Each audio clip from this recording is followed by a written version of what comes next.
Welcome to Mishna study, Masechet Kilayim, Perek Bet Mishna Gimal. Over here in this Mishnah, we're going to speak about someone that has a field of wheat, and he wants to change it over to a field of barley. Now, you're not allowed to plant two of these grains in the same field. So what could you do? What do you have to do in order to change over your field from wheat to barley? So that's what we're going to discuss now in Mishnah.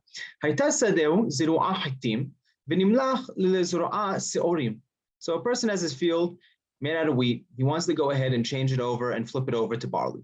Right? Wheat's on the left, barley's on the right. So what does he do? So the Mishnah says, Yamtilna ad shetatliya. He needs to wait for the wheat, wait for it to be matliya. Matliya, Rambam says you have to leave it until it becomes rotten in the ground itself. Right? Wait till it rots. Then you flip the field over, right? Basically you plow the field, you turn it over, and then only afterwards you let it plant the new seeds of barley, right? So that's what it means. I just saw an interesting perush of Professor Felix.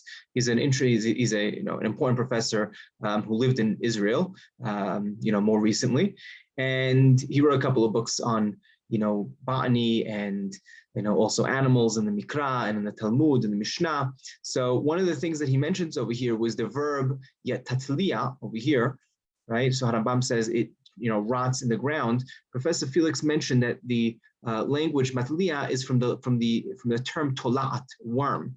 And what does he explain? If you look at rot in wheat, he says that if you look at it, the roots of the seed themselves, they start to, out of it starts to come out a little bit of like this wormy looking, string at the end. That's how you know when the wheat actually rots. So he explains over here, what does it mean matliya? It means that literally these little wormy things are starting to sprout out of the bottom of the wheat, as in this picture over here. So that's what you need to do, that three-step process. Wait for the wheat to rot, then turn over the field, and then only could you plow. Let's say it started to actually grow, right? The wheat actually started to grow. Let me go ahead and plant the barley, and then I'll turn over the field. No, first you need to turn it over, plow it through, and then could you be zorea, and only then you let it plant. How much do you need to turn over the field? You said you have to plow the field. How much do you have to turn it over? So Tanakama says, you need to go ahead and plow it like the telem. Telem literally means the furrow, right? So when you're plowing a field, you need to go ahead and plow through it. This is a modern day plow on the right, but they used to actually have a plow that two oxen would pull, and a person would be in the back to literally put pressure on the plow so it digs deep into the ground. And this is a picture from the Met.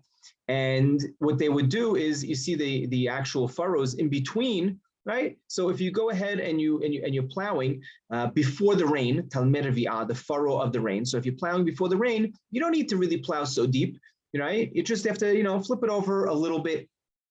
Harambam says it's a light plow, shalom b'dikduk, you're not so makpid, you don't care so much how deep it goes. So you have to do something like that, an easy plow through. That's enough in order to turn over the field, right? That's what Tanakama says. What does Abba Shaul argues? Says no. No, you have to turn over the entire field, so nothing stays, not even 1/24 stays unplowed, right? If it's less than a 24th, that's okay, but you need to plow it all the way through, so nothing stays even less than a 24th, right? So that sums up our Mishnah, how you change over a field from wheat to barley.